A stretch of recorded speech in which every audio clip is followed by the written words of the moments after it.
تو ہمیں بھی کیونکہ حج اگرچہ لوگ نہیں جا پا رہے ہیں وہاں پر، تو حج کا ایک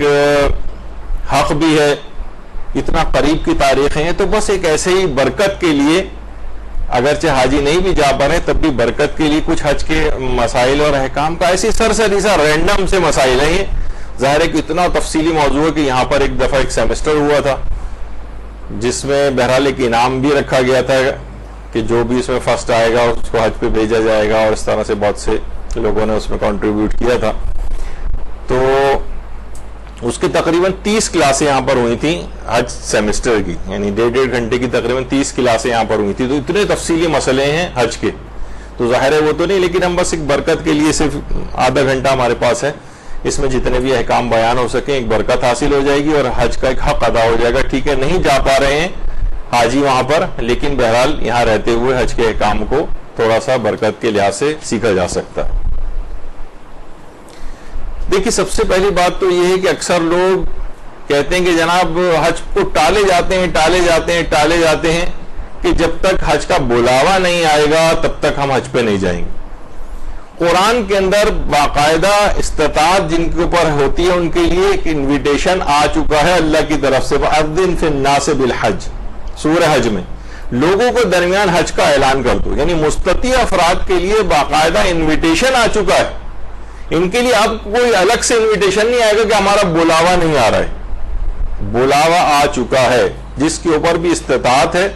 جس کی ابھی چند ایک چیزیں ہم آگے چل کر بیان کریں گے، اس کے لیے حج کا بلاوا آ گیا ہے. اب الگ سے تو کوئی جبریل امین وہی لے کے نازل نہیں ہوں گے آپ کے پاس کہ آئیے اب آپ حج کے لیے تشریف لائیے. تو یہ بہت افراد کے ہمیں دیکھنے میں آتا ہے کہ وہ شاید میں نے ایک دفعہ پہلے بتایا تھا کہ حکومت سعودی عرب نے کچھ چیزوں میں باقاعدہ حکومت پاکستان سے احتجاج کیا ہے. ان کی اپنی غلطیاں بھی بہت زیادہ ہوتی ہیں لیکن کچھ چیزیں ہماری بھی ہیں کہ سب سے زیادہ ختم شد حاجی جو ہے نا بوڑھے، وہ یہاں سے حج پر جاتے ہیں. اچھا جاتے بھی ہیں تو وہاں جاتے ہی کیونکہ ایک دم سے چڑھائی اترائی، خود مکے کی اپنی صورتحال ایسی ہے، بوڑھے اتنی چڑھا تو ہارٹ اٹیکس ہوتے ہیں، اکثر ان کی ڈیڈ باڈیز وغیرہ ادھر ادھر پڑی ہوئی بھی وہاں پر نظر آتی ہیں. دل کا دورہ پڑتا ہے، اتنے بوڑھے ہیں تو بہت ظاہر ہے ان کے اوپر بھی ایک لوڈ ہو جاتا ہے. تو بوڑھے حضرات انہوں نے کہا کہ اتنے زیادہ بوڑھے افراد اس طرح کے بلکہ اتنے بوڑھے افراد پر تو حج کرنا جن کے لیے اتنا مشقت کا باعث ہو اور جان کا بھی خطرہ ہو. لوگ کہتے ہیں بھائی اس سے زیادہ تو ہماری کوئی ہو ہی نہیں سکتی سعادت کہ ہمارا وہاں جا کر انتقال ہو جائے. ایسے افراد کے لیے حج پر جانا حرام ہوتا ہے، حرام. وہ ٹھیک ہے ان کی اپنی اخلاص نیت اور وہ ہوتی ہے اندر سے کہ ہاں ظاہر ہر آدمی چاہتا ہے کہ مقدس مقام پر مر کر وہاں پر دفن ہو جائے، لیکن جان کا بچانا کہ جس کو اطمینان ہو کہ میرے ساتھ یہ صورتحال پیش آ سکتی ہے، میری جان بھی جا سکتی ہے، میری صحت ایسی ہے، میرے بڑھاپا اس قدر زیادہ ہے. بہت سے دل کے مریض آلریڈی ہوتے ہیں اور پتہ نہیں ہوتا، وہاں جب اترائی چڑھائی کے اوپر چڑھتے ہیں تو وہ ان کو دل کا دورہ پڑتا ہے. تو بہرحال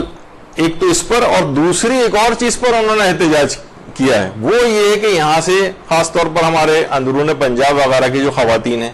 وہ خواتین چوڑیاں پہن کر وہاں پر جاتی ہیں. دوران طواف رش بہت ہونے کی وجہ سے چوڑیاں ٹوٹتی ہیں، صحن کعبہ میں گرتی ہیں، لوگ حاجیوں کے پاؤں سے زخمی ہوتے ہیں، صحن کعبہ کے اندر خون اور وہ کافی پھیل جاتا ہے، نجس ہو جاتا ہے، اور وہ چوڑیاں پہن کر جو ہے وہ جاتی ہیں. تو بہرحال یہ دو چیزیں میں نے اس میں کہی. تو بہرحال یہ کہ انویٹیشن جو مستطیع ہے اس کے لیے آ چکا ہے، اب الگ سے کوئی انویٹیشن نہیں آئے گا، اس کو جانا چاہیے. دیکھیے حج واجب فوری بھی، استطاعت کے پہلے ہی سال اسے حج پر جانا چاہیے. آیت اللہ سیستانی نے البتہ اس کے اندر ایک سہولت دی کہ جو پہلے سال اگر نہ جا سکے تو اس کے اگلے سال دوسرے سال اس کو انجام دے لے، اس سے زیادہ تاخیر نہیں کر سکتا. یعنی اگر کسی پہ واجب ہو جائے تو کوشش کر اسی سال ہی جائے، ورنہ اگلے سال تک بھی جا سکتا ہے. اور بالفرض اگر کسی پر دوسرے سال بھی وہ تاخیر کرتا ہے اور بعد میں وہ اس کے حالات نہیں رہے، پیسے خرچ ہو گئے، تو کسی بھی طرح قرضہ لو، نہیں قرضے کو بھی چھوڑے، بہرحال کسی بھی طرح کوشش کرو اور تمہیں ہر حالت میں حج کے اوپر جانا پڑے گا. یعنی تم نے اپنی استطاعت کو اور اس کو کیسے ختم کیا. یعنی ایک دفعہ حج واجب ہو جائے تو حج واجب فوری اور استطاعت کے پہلے ہی سال جانا ہے۔ قرض والے کا مسئلہ کیونکہ ذرا بڑا ٹیپیکل اور ڈیٹیل ہے، اس وجہ سے میں نے اس میں فی الحال ہاتھ نہیں ڈال رہا ہوں۔ اور آئندہ سالوں میں بھی عدم ادائیگی کی وجہ سے اس کا وجوب باقی رہے گا، یعنی اس کے اوپر واجب ہو چکا، اور جتنا یہ تاخیر کرتا جائے گا بہت زیادہ اس کے اوپر عذاب آتا جائے گا، یعنی گناہ گار ہوتا جائے گا۔ یہ حج واجب فوری دیکھیے اس حد تک ہے کہ ہمارے پانچویں امام محمد باقر علیہ السلام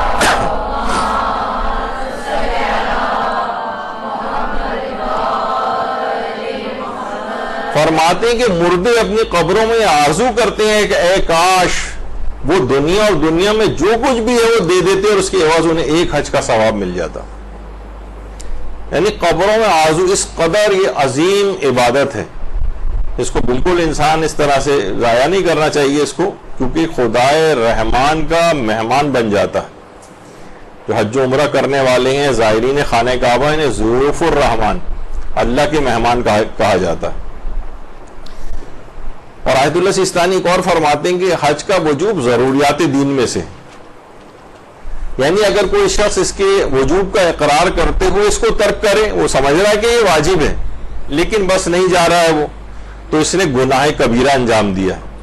لیکن اگر یہ خود حج کا انکار کر دے اور یہ کسی غلط فہمی یا شبہ کی وجہ سے نہ ہو تو یہ باعث کفر ہے، کافر ہو جاتا ہے، کافر۔ اس قدر کیونکہ قرآن کی قائد بھی آیت اللہ سیستانی نے مناسک حج کے اندر کوٹ کی ہے کہ وَلِلَّهِ عَلَى النَّاسِ حِجُّ الْبَيْتَ مَنِ اسْتَطَاعَ إِلَيْهِ سَبِيلًا وَمَنْ كَفَرَ فَإِنَّ اللَّهَ غَنِيٌّ عَنِ الْعَالَمِينَ۔ لوگوں پر واجب ہے کہ محض خدا کے لیے خانہ کعبہ کا حج کریں جنہیں وہاں تک پہنچنے کی استطاعت ہو، اور جس نے استطاعت کے باوجود حج سے انکار کیا تو خدا سارے جہانوں سے بے نیاز ہے۔ تو بہرحال اس قدر ہے کہ حج کا وجوب ضروریات دین میں سے۔ اور چھٹے امام جعفر صادق علیہ السلام اللہم صلی علی محمد وعلی محمد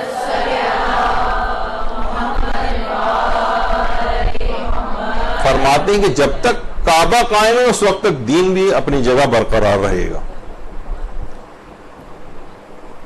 اور خانہ کعبہ کی زیارت جہنم کے عذابوں سے محفوظ رکھتی ہے۔ یہ حضرت امیر المومنین علیہ السلام کا فرمان ہے۔ اللہم صلی علی محمد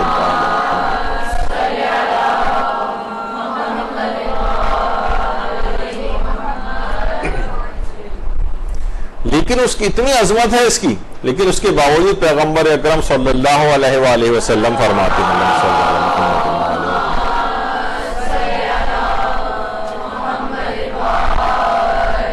پیغمبر اکرم نے خانہ کعبہ کی طرف دیکھ کر فرمایا کیا کہنے اس گھر کے، اے خدا کے گھر تو کس قدر عظیم ہے اور خدا کے نزدیک تیری حرمت کس قدر بلند ہے، لیکن بخدا مومن کی حرمت تجھ سے زیادہ عظمت نہیں رکھتی، تجھ سے زیادہ عظمت، یعنی مومن کی حرمت تجھ سے زیادہ عظمت رکھتی۔ تو انسان کو چاہیے، اس سے بھی ہمیں اندازہ ہوتا ہے کہ ہم لوگ وہاں تو خانہ کعبہ کا تو کس قدر احترام کرتے ہیں اور لازمی کرنا چاہیے، لیکن عام طور پر مومنین کرام ایک دوسرے کا اس انداز سے احترام نہیں کر رہے ہوتے، اس کی بے عزتی کر رہے ہوتے ہیں، اس کو ذلیل کر رہے ہوتے ہیں۔ تو اس سے آپ اندازہ لگائیں کہ پیغمبر خانہ کعبہ کو دیکھ کر کہہ رہے ہیں کہ مومن کی عظمت اور حرمت، مومن کی حرمت اس سے بھی زیادہ، یعنی لوگوں کو اس بات کا احساس دلا رہے ہیں کہ ایک دوسرے کا کتنا احترام انہیں کرنا چاہیے۔ اور یہ بھی ہے کہ دیکھیے صفا مروہ میں صحیح کرنا گناہوں سے پاک کر دیتا ہے، یہ بھی پیغمبر اکرم نے ارشاد فرمایا۔ اور چھٹے امام نے ارشاد فرمایا کہ جو شخص اپنے بھائی کی حاجت روائی کے لیے قدم بڑھائے گویا اس نے صفا و مروہ کے درمیان صحیح انجام دی۔ تو اگر ٹھیک ہے نہیں جا پا رہے ہیں کسی وجہ سے ہم، تو یہاں پر رہتے ہوئے بھی صفا و مروہ میں صحیح کا ثواب حاصل کر سکتے ہیں اگر مومنین آپس میں ایک دوسرے کی اس طرح سے مدد کریں، ضرورت کے موقع پر اس کی حاجت روائی کریں۔ اور صحیح صفا مروہ میں صحیح کرنا گناہوں سے پاک کرتا ہے، تو اس لحاظ سے اگر مومنین کرام ایک دوسرے کی حاجت روائی اور مدد کریں تو ان کے گناہ بھی اسی طرح سے پاک ہوتے رہیں گے، کیونکہ اوپر آپ نے دیکھا کہا کہ صفا و مروہ میں صحیح کرنا گناہوں سے پاک کرتا ہے، تو انشاءاللہ وہی ثواب حاصل ہوگا۔ حج کے سلسلے میں لوگ کہتے ہیں کہ حج بہت کاسٹلی بھی ہوتا جا رہا ہے، لیکن بہرحال یہ کہ ایک درہم خرچ کرنے کا ثواب 1000 درہم کے ثواب کے برابر ہے۔ بلکہ یہاں تک بھی بات کہی جاتی ہے کہ اگر کوئی شخص کسی باطل ارادے سے بھی مثلا حج کے لیے جائے، یعنی اپنا پیسہ خرچ کرے، بیچ میں کچھ اس کی غیر الہی نیتیں بھی آ جائیں، تو خواہ حج باطل ہی کیوں نہ ہو جائے، تب بھی بہرحال اس کا ایک ظاہری فائدہ جو ملتا ہے وہ یہ ہے کہ اس کے مال میں ضرور اضافہ ہو جائے گا، پروردگار عالم اس کا وہ نہیں رکھے گا احسان، اور بڑھا کر بھی اس کو واپس کرے گا۔ اور اتنی اہمیت ہے کہ بہرحال ہمارے چھٹے امام جعفر صادق علیہ الصلوۃ والسلام فرماتے ہیں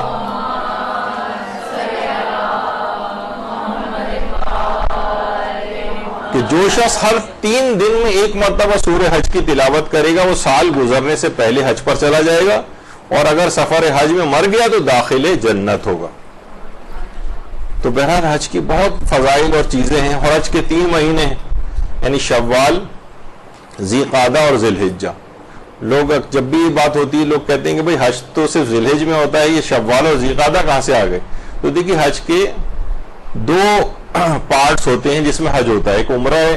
تمتع کہلاتا ہے اور ایک حج تمتع کہلاتا ہے۔ عمرہ تمتع جو پہلا پارٹ ہے حج کا ہی پارٹ ہے، وہ شوال سے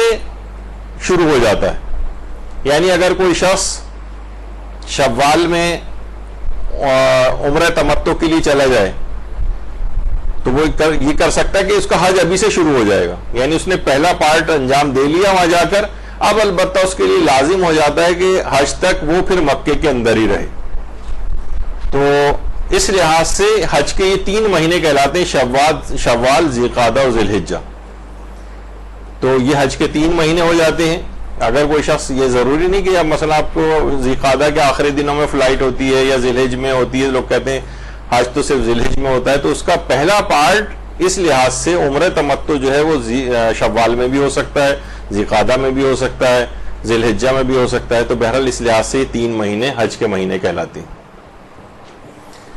لوگ عام طور پر ہمارے ہاں یہ ہے مسئلہ کہ فقہ جعفریہ میں عورت کے لیے محرم مرد کا ساتھ ہونا، جبکہ سفر بھی محفوظ ہو، اس کی عزت بھی محفوظ ہو، تو پھر یہ واجبات میں سے نہیں، یعنی اب تو کیونکہ سفر بھی اس لحاظ سے محفوظ ہیں، کاروانوں میں لوگ سفر کرتے ہیں، پورا حکومتی حفاظتیں اس کے اندر ہوتی ہیں، تو عورت کی عزت عفت ہر لحاظ سے محفوظ ہوتی ہے، اور تو محرم کا ساتھ ہونا ضروری نہیں ہے۔ البتہ اہل سنت میں 2 فقہ ہیں ایسی کہ جس میں فقہ حنفی اور فقہ حنبلی، یعنی سعودی عرب میں فقہ حنبلی فالو ہوتی ہے اور پاکستان میں فقہ حنفی، تو یہاں پر بہت زیادہ محرم والی شرط بڑی شد و مت کے ساتھ آپ کو سننے میں آتی، لیکن ان 2 فقہوں کے اندر خاص علی الخصوص اس کی سختی کافی زیادہ ہے اس وجہ سے۔ البتہ فقہ جعفریہ میں اور دیگر جو ان کے اور مکاتب ہیں اس میں اتنی زیادہ سختی نہیں ہے محرم ہونے کی، اور سفر کے محفوظ ہونے کی وجہ سے یہ شرط عورت کے لیے نہیں، یعنی اگر کوئی عورت چاہے تو محرم نہیں بھی ہے تو بھی وہ جا سکتی ہے حج و عمرہ کے لیے۔ کیا حج کے لیے پیسے جمع کرنے واجب ہیں؟ تو جواب یہ ہے کہ جی نہیں، حج کے لیے پیسے جمع کرنے واجب نہیں، ہاں البتہ اگر حج کے برابر پیسے جمع ہو جائیں تو مالی اعتبار سے حج واجب ہو جائے گا، یعنی استطاعت مالی اسے حاصل ہو جائے گی۔ لیکن جیسے ابھی کسی کے پاس مالی استطاعت ہے، استطاعت میں فقط مال نہیں دیکھا جاتا، اور بھی بہت ساری چیزیں، مثلا ایک یہ کہ راستے کھلے ہوئے ہوں، جیسے آج کل راستے بند ہیں، ہم جانا بھی چاہیں تو حج پہ نہیں جا سکتے، تو اس لحاظ سے اگر کسی کے پاس فقط مال ہو اور دیگر استطاعت اس کے ساتھ نہ ہو تو پھر حج واجب نہیں ہوگا اس کے اوپر، یعنی مال ہونے کے باوجود بھی حج واجب نہیں، اور حج کے لیے پیسے جمع کرنے بھی واجب نہیں۔ دیکھیے لیکن اگر جمع ہو جائے تو پھر اچھا، ایک ایسے بھی ہم نے دیکھے تھے کہ بہت سارے افراد جو بیچارے ہر حج پہ جانے والے کے متعلق کانسیپٹ صحیح نہیں ہے کہ وہ بہت امیر ہی ہوگا۔ ہم نے دیکھا تھا کہ ایک صاحب تھے جو کہ اندرون سندھ سے آئے تھے اور 35 سال سے تقریباً وہ پیسے جمع کر رہے تھے، بہت عرصے سے، اور وہ ظاہر جب بھی وہ جمع کرتے جا رہے تھے، جب وہ حج کی تاریخ قریب آتی تھی تو ہمیشہ ہر دفعہ آپ کو پتہ ہے کہ حج کے پیسے مزید بڑھ جاتے، تو بڑی مشکل سے وہ وہاں پر آ پائے تھے۔ تو بہت سارے اس طرح کے بھی افراد ہوتے ہیں۔ تو بہرحال حج کے لیے پیسے جمع کرنے واجب نہیں ہیں، پیسے جمع ہو جائیں تو پھر مالی اعتبار سے حج واجب ہو جاتا ہے۔ اچھا اگر بہت سے لوگ ایسے ہیں کہ جو صحت یابی سے مایوس ہیں اپنی، بہت سے افراد ایسے ہیں مثلا فالج ہو گیا ہے یا کوئی اور ایسی بیماری ہو گئی کہ اب انہیں اطمینان ہو گیا کہ اب میں حج پہ نہیں جا سکتا، اور ان پہ پیسوں کے اعتبار سے یا پہلے سے حج واجب چلا آ رہا ہے ان پر، اور اب صحت یابی سے مایوس ہو گئے، صحت یابی سے مایوس ہو گئے ہیں اور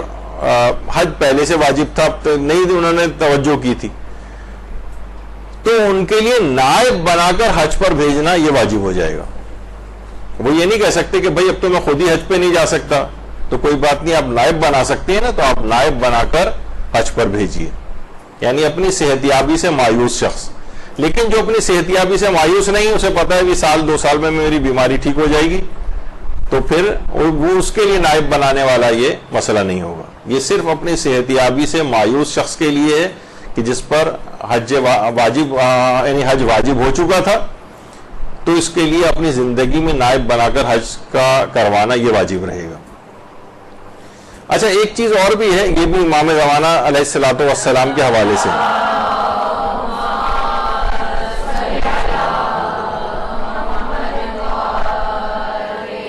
کہ کیا امام زمانہ علیہ السلام کی نیابت میں حج کروا سکتے ہیں یا عمرہ کروا سکتے ہیں یا عمرہ کر سکتے ہیں؟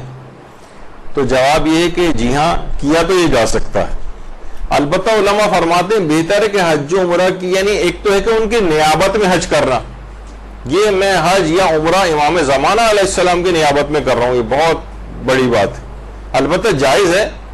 لیکن علماء فرماتے ہیں بہتر ہے کہ یہ حج و عمرہ آپ اپنی نیت سے کریں، یعنی اپنے لیے کریں، اور پھر اس کا ثواب امام زمانہ علیہ السلام کو ہدیہ کر دیں، بنسبت اس کے کہ آپ نیابت میں ان کی حج یا عمرہ کو انجام دیں۔ البتہ جو آیت اللہ بہجت تھے وہ تو فرماتے تھے احتیاط واجب بھی ہے کہ نیابت میں نہ کریں امام کی، بلکہ ان کو ثواب ہدیہ ہی کریں،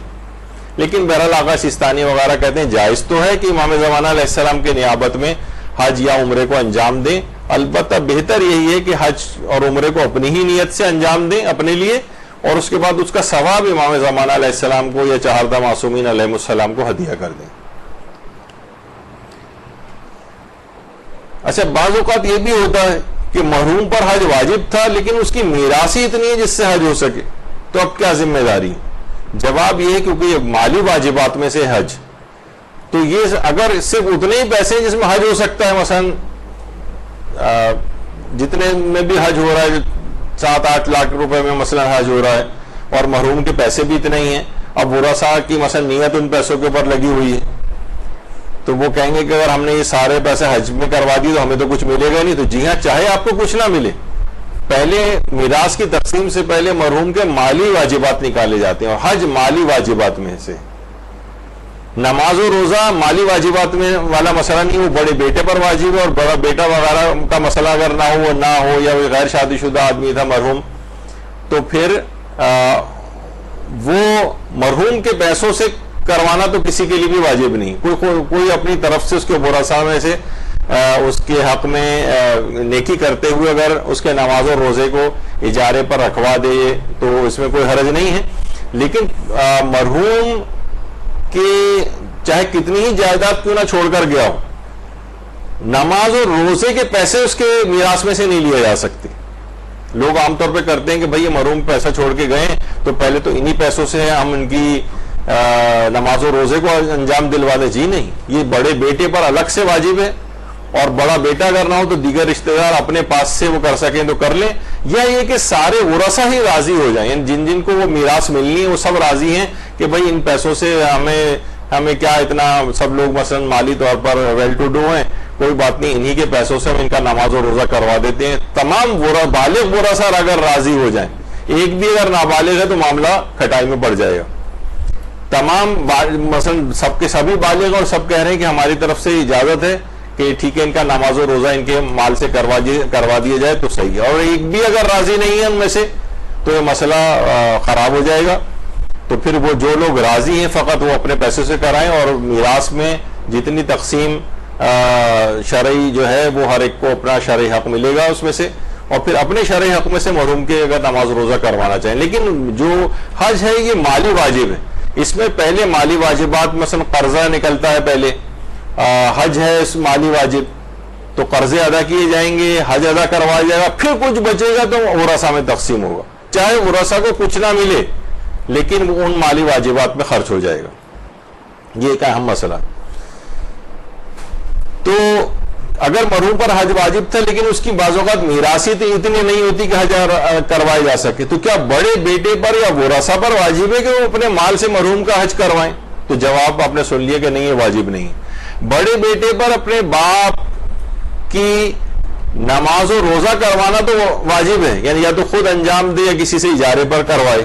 لیکن حج انجام دلوانا یہ بڑے بیٹے پر واجب نہیں ہے اپنے مال سے.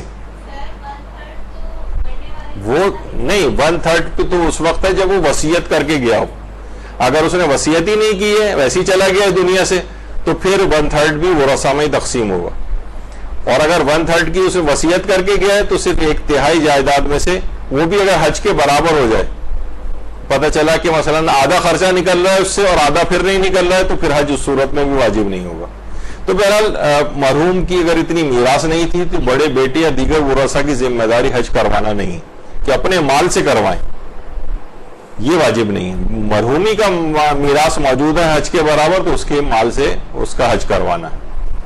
بعض اوقات یہ بھی ہوتا ہے کہ وہ لوگ کہتے ہیں کہ بھائی اپنے والدین یا بیوی کو اپنے ساتھ حج پہ ضرور لے کر جاتے ہیں، ورنہ جب تک حج پر جاتے ہی نہیں. کہ بھائی یہ کیسے ممکن ہے جب تک میرے والد حج نہیں کر لیں گے؟ دیکھا جائے تو اگر کسی کی استطاعت ہو گئی ہے تو اسے خود حج پر جانا ہے، چاہے والد کے اوپر حج واجب نہیں ہوا تھا. لیکن یہاں پر ہمارے ماحول اور معاشرے کے اندر یہ ہوتا ہے نہیں، یہ کیسے ممکن ہے، بوڑھے والدین نے ابھی تک حج نہیں کیا اور میں حج پہ چلا جاؤں. تو انسان اپنی استطاعت کو ختم نہیں کر سکتا کہ وہ اپنے والدین کو حج پہ بھیج دے، یہ بہت بڑا گناہگار ہو جائے گا. اس پر حج واجب تھا کیونکہ حج زبردستی واجب نہیں کیا جاتا ہے، اور نہ یہ کوئی کلچرل کوئی چیز ہے کہ معاشرہ آپ کا کیا سمجھ رہا ہے. اللہ کا حکم ہے، جس کے اوپر استطاعت ہوئی ہے یہ فقط اسی کے اوپر واجب ہوتا ہے. ہاں اگر استطاعت زیادہ ہو گئی ہے، کوئی والدین کو ساتھ لے جانا چاہ رہا ہے اور اتنے پیسے بھی ہیں اس کے پاس تو لے جائے، بیوی کو ساتھ لے جانا چاہ رہا ہے اتنے پیسے ہیں وہ ساتھ لے جائے.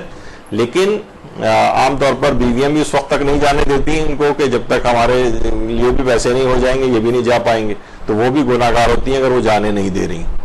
بہرحال واجب نہیں ہے کہ اپنے والدین اور بیوی کو ساتھ لے کر ہی حج پر جائے. اتنی استطاعت ہو اور بذل کرنا چاہے، یعنی ان کے اوپر کچھ احسان کرنا چاہے اور اپنے ساتھ لے جائے تو ایک الگ بات ہے.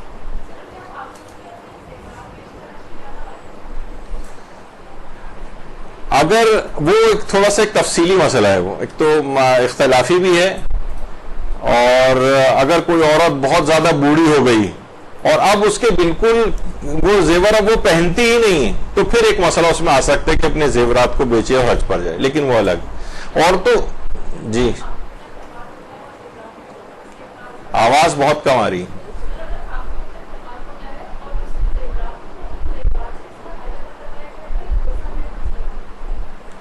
نہیں، خاتون کے اگر اپنے زیورات ایک لحاظ سے میراث والی چیز ہے نا، تو پہلے اس کے مالی واجبات نکالے جائیں گے. مالی واجبات اگر حج اس پر پہلے سے واجب تھا تو زیورات کو بیچیے، حج کروائیے، پھر جتنا بچے گا وہ ورثہ میں تقسیم ہوگا. اچھا، پھر ایک مسئلہ یہ آتا ہے کہ عورت نکاح کے وقت مہر کے طور پر حج کروانے کو طے کر سکتی، یعنی حج کا خرچہ. تو جی ہاں، عورت نکاح میں حج کا خرچہ رکھ سکتی. یعنی آیت اللہ سیستانی فرماتے ہیں کہ فزیکل مہر ہونا چاہیے. بہت سے لوگ کہتے ہیں نا کہ مثلا سورہ یاد کروا دیں گے مہر کے طور پر، وہ کہتے ہیں نہیں، کوئی اس کی دنیاوی وہ ہونی چاہیے، مالیت ہونی چاہیے، چاہے کمی کیوں نہ ہو لیکن مالیت ہو. سورہ یاد کروانے کی کوئی دنیاوی مالیت تو نہیں ہوتی ظاہر ہے. تو مہر کے حوالے سے عورت حج کے خرچے کو طے کر سکتی ہے، شرط کے طور پر یہ رکھوا سکتی ہے، یعنی مہر میں حج کا خرچہ رکھ سکتی. اچھا، بیٹی بھی اپنے مرحوم والد کی نیابت میں حج کر سکتی، لیکن وہ تمام احکامات میں یعنی اپنے جو ایک عورت کے اوپر واجب ہوتے ہیں اس کے لحاظ سے عمل کرے گی. یعنی یہ نہیں کہ میں تو مرحوم والد کا حج کر رہی ہوں تو مردوں والے چیزوں میں اس کو کوئی سہولت یا پابندیاں ہونی، ایسا نہیں، وہ اپنے لحاظ سے اس پر عمل کرے گی. اچھا، اگر شوہر اس کی کسی عورت کے حج کے اخراجات کا ذمہ لے لے تو اس پر واجب ہے کہ اسے قبول کرے، حج پر جائے، حج کے لیے جائے. وہ یعنی کوئی شوہر کہہ رہا ہے کہ میں، اچھا اس میں بھی ایک یہ ہے کہ علماء ایک احتیاط اس طور پر کہتے ہیں کہ جو بھی پے آرڈر وغیرہ بنوایا جاتا ہے حج کا، یہ اس کی بہتر یہ کہ اس کی ملکیت قرار دے دے، اس کے ہاتھ میں دے دے اور اس کے بعد پھر اس کو جمع کرائے۔ ایک امکان ہے کہ ممکن ہے کہ اگر اس نے خود سے ہی انڈرسٹینڈنگ کے تحت ہی کہ بھئی یہ حج کروا رہے ہیں، بیوی خاموش ہے، وہ کہے گی ہاں چلو خوش ہے وہ کہ میں اس طرح سے جا رہی ہوں، تو ایک احتیاط ہے مستقبل کے حوالے سے، اگر کوئی مرجع ایسا آیا جو اس پیسے کو قبضہ نہیں شمار کر رہا ہے، یعنی ایک لحاظ سے اس کی ملکیت نہیں بنا تھا، کسی اور نے کروا دیا، تو ہو سکتا ہے کہ اس پر دوبارہ حج واجب ہو جائے۔ تو اس چیز سے بچنے کے لیے شوہر اس کا جو بھی پے آرڈر ہے یا وہ پیسے اس کی ملکیت قرار دے دے، پھر اس پیسے کو وہ لوگ جمع کرا دیں۔ تو بہرحال یہ کہ اگر شوہر اس کے اخراجات کا ذمہ اٹھا رہا ہے تو بیوی یہ نہیں کر سکتی کہ نہیں میں اپنے ہی پیسے سے جب ہوں گی تو میں جاؤں گی۔ مثلا ہو سکتا ہے کہ بہت سی بیویاں اس طرح سے اڑ جائیں، تو یہ اس کو کہتے ہیں حج بذلی، یعنی اگر یہ کوئی آپ پر بہت زیادہ کوئی احسان یا بہت کوئی یعنی آپ کے لیے باعث شرم وغیرہ ٹائپ کی چیز نہ ہو، یا بے عزتی آپ کی اس کے اندر بہت زیادہ نہ ہو کہ کوئی آدمی کہہ کے جناب کسی آدمی کو کہہ کہ میں آپ کو نوکر کے طور پر مثلا ساتھ لے جا رہا ہوں اپنے، آپ میرے بھی کچھ کام کر دیجیے گا اور میں آپ کو حج کے پیسے دے رہا ہوں، تو پھر یہ اس صورت میں قبول کرنا واجب نہیں، ہم نوکر کے طور پہ کیوں جائیں وہی ساتھ۔ لیکن اگر کوئی کہے کہ میں تمہیں حج کے پیسے دے رہا ہوں اور تم اس سے اپنا حج کرو، تو اس کے لیے حج کے پیسے قبول کرنا واجب ہو جاتا، اس کو حج بذلی کہتے ہیں، بدلی نہیں بذلی۔ جی حج کا فریضہ ادا ہو جائے گا، حج بذلی سے حج کا فریضہ یعنی اس پر حج واجب ہو جاتا ہے، واجب ہو جاتا ہے، اسے قبول کرے اور حج پہ جائے اور اس کا حج واجب اتر جائے گا۔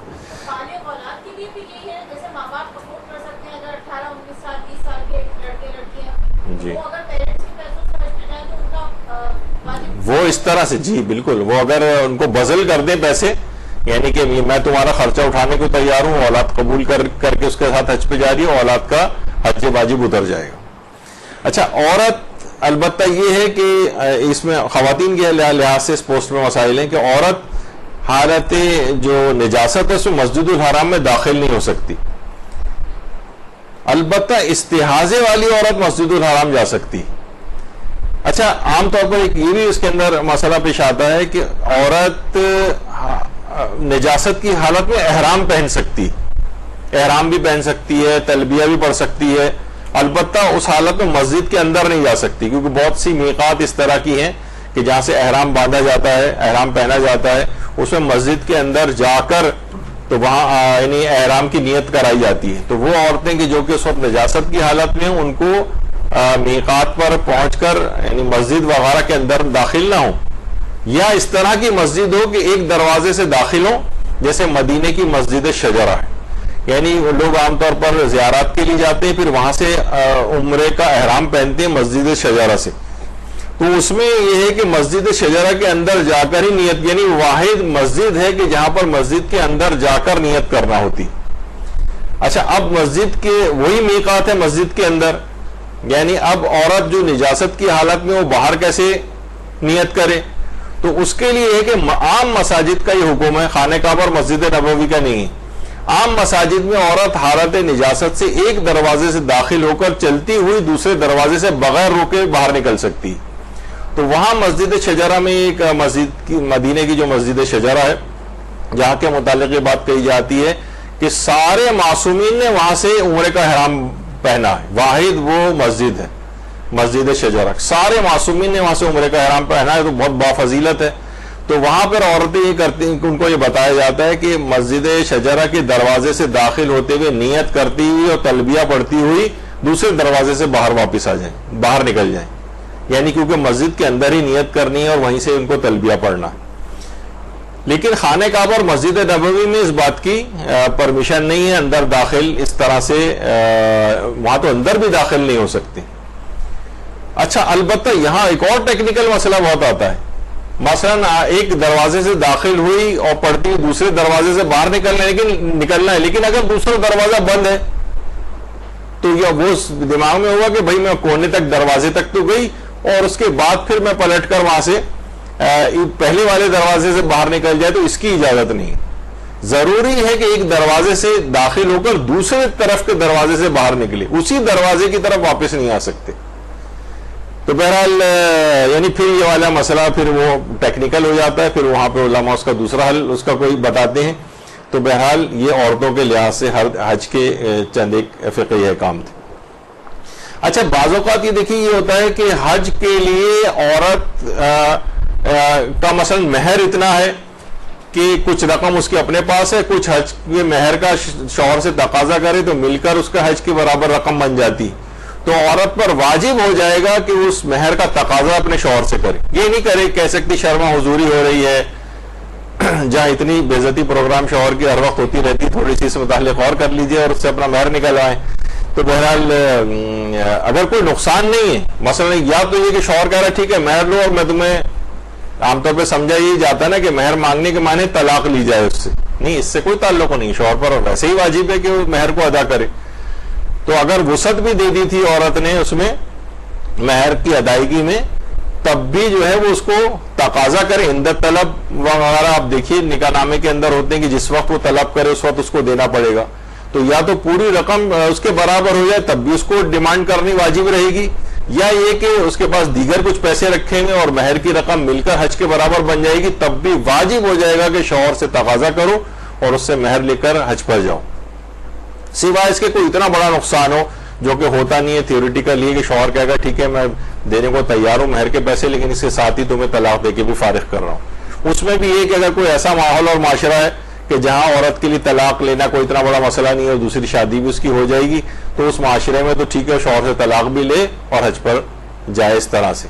لیکن یہاں کے ماحول اور معاشرے میں بہرحال ایک اس کے لیے ایک بڑا زحمت اور آئندہ زندگی بڑی اس کے لیے مشکل ہو جائے گی. تو اس لحاظ سے پھر اس صورت میں جبکہ ایک نقصان ہو،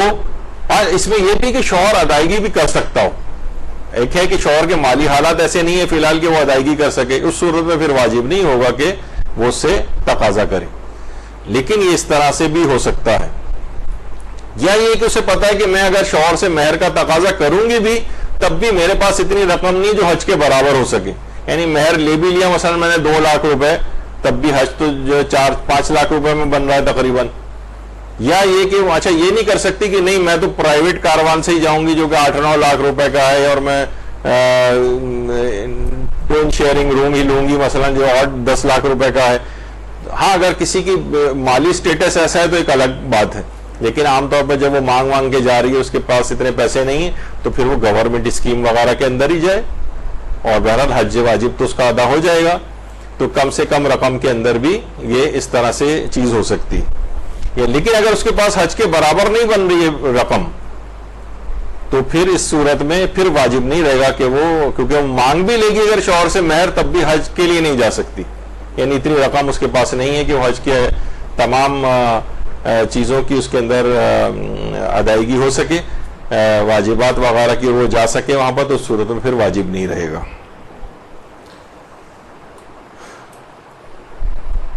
عورت اور حج و عمرے میں عورت کسی مرد کی بھی نیابت کر سکتی ہے، مرد کسی عورت کی نیابت بھی کر سکتا ہے، تو بشرطے کہ شرعی مسائل کا علم رکھتے ہوں. حج کے مسائل بہت ٹیکنیکل ہیں، عمرے کے مسائل بھی بہت ٹیکنیکل ہیں.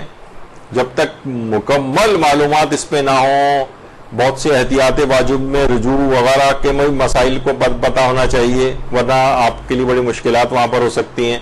تو جو کافی جب تک ماہر نہ ہو جائیں وہ کم سے کم کسی دوسرے کی نیابتیں، جیسے ہوتا ہے نا کہ چلو اپنے والدہ کے اوپر ہمارے حج واجب تھا، خالہ جو ہیں انہوں نے بھی حج نہیں کیا تو چلیں ان کا بھی حج ہو جائے گا اور یہ